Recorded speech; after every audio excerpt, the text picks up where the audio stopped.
Both the Zephyrus G14 and the XPS 14 have been the peak of Windows build quality for a couple of years now. But the XPS has always been a bit underpowered, which made the G14 the obvious choice for many people. Well, Dell has given it a brand new chip and a complete redesign this year. So is that enough to take the crown from the G14? Let's find out. And please like and subscribe if you like these type of videos. From the outside, these are both very premium devices, but they each use a very different strategy. The Zephyrus is a gaming laptop, so it does look a little flashy, while the XPS clearly wants to go the MacBook route. And the MacBook route it goes, with it being incredibly thin, even compared to the Zephyrus, which was already one of the thinnest gaming laptops on the market. They do weigh about the same though, which is odd because the Zephyrus has quite a bit more packed into that little body. But as for build quality, I'm gonna have to hand it to Dell here. The Zephyrus is a very sturdy feeling laptop, and it is top of the line. But the XPS takes that up a notch by feeling like it could stop a bullet. It feels incredibly dense and sturdy, again, a lot like a MacBook. But the biggest differences lie on the inside, where the Zephyrus has a regular CPU and GPU setup, while the XPS 14 goes the route of having a powerful integrated GPU. Now I see you asking, why not pick a higher spec or a newer G14? Because the new 2026 models are a lot faster. Well, they're also a lot more expensive. And trust me, I think an RTX 5060 should be plenty for this comparison. Their processors are quite different, but they should both be more than fast enough for high-performance tasks. But their GPUs are the real deal. While the G14 has a decent wattage RTX 5060, the XPS only has integrated graphics. But iGPUs have come a long way since the old days of laptops, so I think you're gonna be surprised by what this thing can do. For their port selections, I don't have to say anything, right? I'm pretty sure it speaks for itself. The XPS has gone Apple's route of, I hope you've got 3 dongles with you, while the Zephyrus just gives you the ports you need, including an SD card slot, which the XPS actually used to have. But the Zephyrus has a way bigger power brick, since it requires more power, while the XPS exclusively charges through USB-C, so it only has this tiny little guy. However, the Zephyrus can use a USB-C charger as well, but it will perform slightly worse than with its regular brick. I really want to see how their performance compares when they're both charging through USB-C though, so we'll test that a bit later. Now let's look at their keyboards. While the Zephyrus has a more classic keyboard layout, the XPS has this really unique flat look to it. The keys barely have any space between them, which does look cool. But does it also feel good?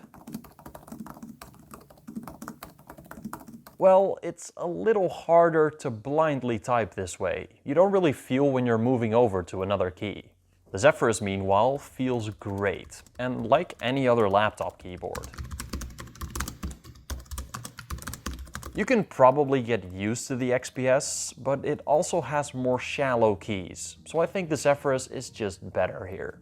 They both do have keyboard backlights, but the Zephyrus has a single zone RGB backlight, while the XPS just has a white color. And the Zephyrus also has 4 macro keys, which you can assign to anything, which is pretty handy. Moving down, we have their trackpads. And the XPS doesn't really have one. While the Zephyrus just has a physical rectangle here, the XPS has a single glass slab at the bottom. Well, between these two textured lines are a bunch of capacitive touch sensors which simulate a click through vibrations when you press them. And this feels awesome to use. You can use the entire size of the area, and every single click feels the same. The Zephyrus also does have a glass trackpad, and while its clicks do feel nice, you basically can't use the top quarter of the trackpad, since you can't click it down there. Some people do still prefer physical touchpads, but I myself think haptics are the better option here. Moving up, we have their displays. And if you're getting a bit of a déjà vu here, I don't blame you. These are essentially the exact same Samsung panels, with only slight differences. So that means they're both beautiful OLEDs with gorgeous colors and perfect blacks. 120 Hz is plenty for gaming, even for faster paced competitive titles in my opinion. And they both get just as bright. At 500 nits, even outside use is possible. And especially because they both have what are essentially the best anti-reflective coatings on any laptop right now. They are really close here, but I think the XPS actually handles reflections ever so slightly better, despite having an extra layer on its display. Because it actually has a touchscreen, while the Zephyrus does not, which might be a plus or a minus to some people. Now, they both open up about as far, but not all the way unfortunately. And while they both do feel sturdy to open and close, the XPS has virtually no display wobble, while the Zephyrus can wobble a bit in some situations. But then again, the rubber feet on the bottom of the XPS are a little more slippery on some surfaces. But this really depends on the scenario. Now, when we get to speakers, it gets interesting, because the Zephyrus has had pretty much the best audio out of any Windows laptop in the past 2 years. So how does the XPS stack up?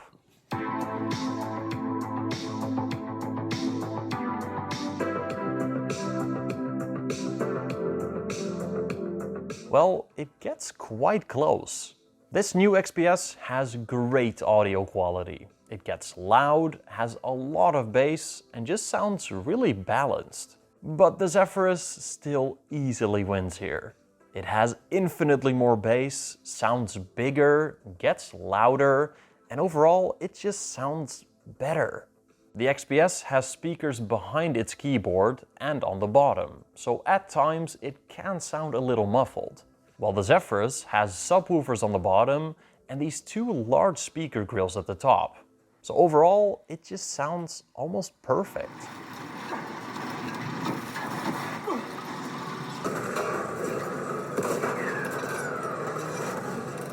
When it comes to cameras, the XPS has a way higher resolution, and it just looks better than the Zephyrus. Although it isn't bad either. The microphone on the Zephyrus definitely sounds better though. But let's get to the important stuff, performance. That new iGPU in the XPS 14 is really fast, but is it enough to beat an RTX 5060? Well, in Cinebench R23, the CPU in the XPS is quite a bit faster. This G14 is a year old, and the Ryzen 9 270 is essentially a refreshed 2024 chip. So in comparison, it's a little bit behind. But when we get to 3D Mark TimeSpy, even this fast iGPU from Intel doesn't even come close to an RTX 5060. It performs less than half as fast. But the Zephyrus has that way bulkier charger. So how would it perform if it was also charging through USB-C? Well, even while using a way smaller USB-C brick with its power limits, it was still almost double as fast graphically as the XPS. So you could just bring a 100-watt brick with you, same as the XPS, and it'll still be faster. But benchmarks don't tell you the entire story. In real-world scenarios, like in applications or games, power limits and driver support do dictate performance quite a lot. So let's see how these two compare in some actual games.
Well, I think those numbers speak for themselves.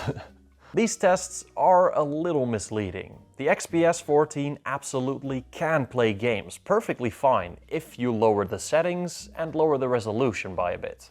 But to really show how much faster the Zephyrus is in games, I tested them at the same graphical settings. And as you saw, the difference is generational. The XPS's performance absolutely is impressive for a low-power iGPU, but it just does not compare to an RTX 5060. However, there is a very good reason for that. While the Zephyrus is easily using over 100 watts of power while playing games, the XPS's total system power isn't even close to 30 watts. So in these same heavy tasks, it uses so much less power. And less power usage means less heat and also less fan noise. The Zephyrus G14 can reach quite high temperatures during gaming. It doesn't thermal throttle or anything, but it could be cooler. But meanwhile, the XPS barely produces any heat at all, staying cooler than your average desktop. 30 watts of power is really easy to cool, so this thing doesn't really heat up at all. And that is a great thing for fan noise.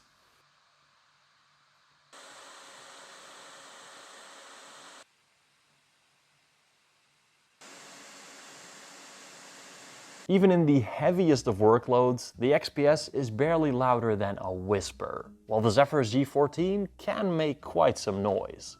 They are both completely silent during light use though, so web browsing isn't an issue on either. Now, lower power usage should also mean better battery life. So I compared them in two different scenarios, under light use and during gaming.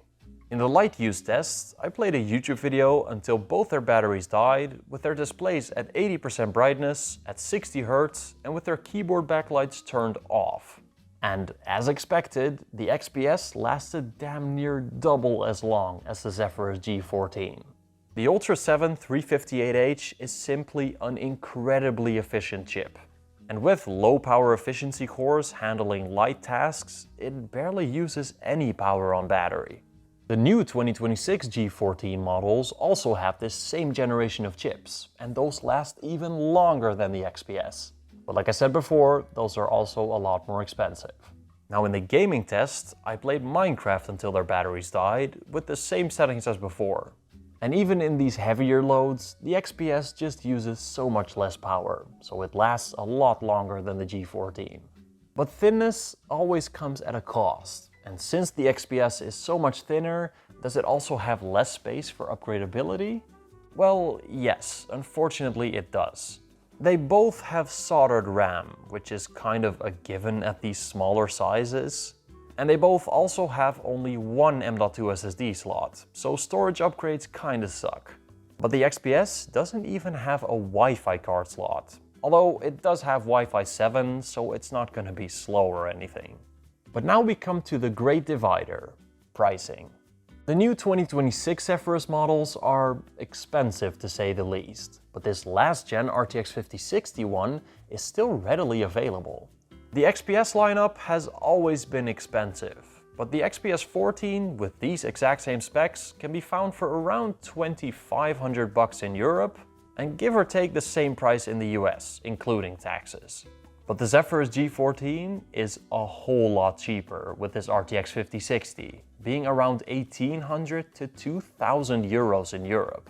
And especially in America, you can find some crazy deals at certain retailers. I mean, I've seen this thing go as low as $1,300.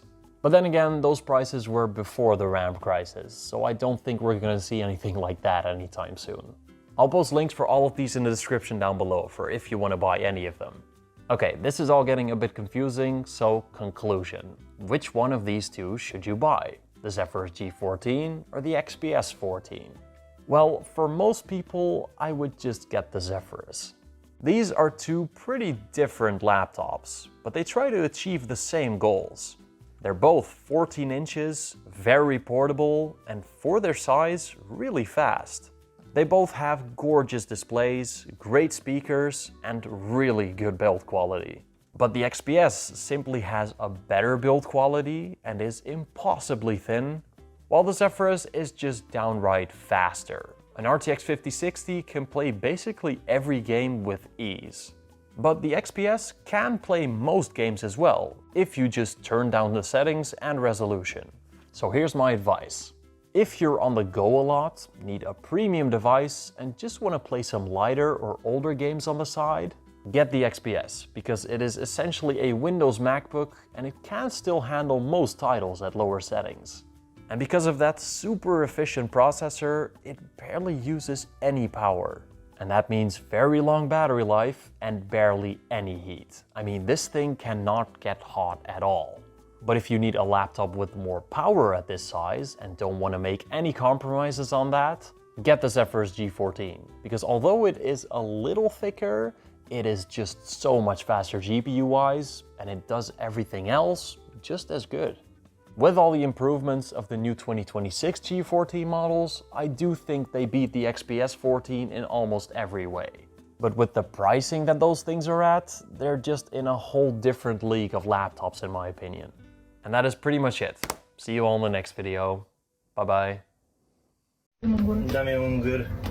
Okay.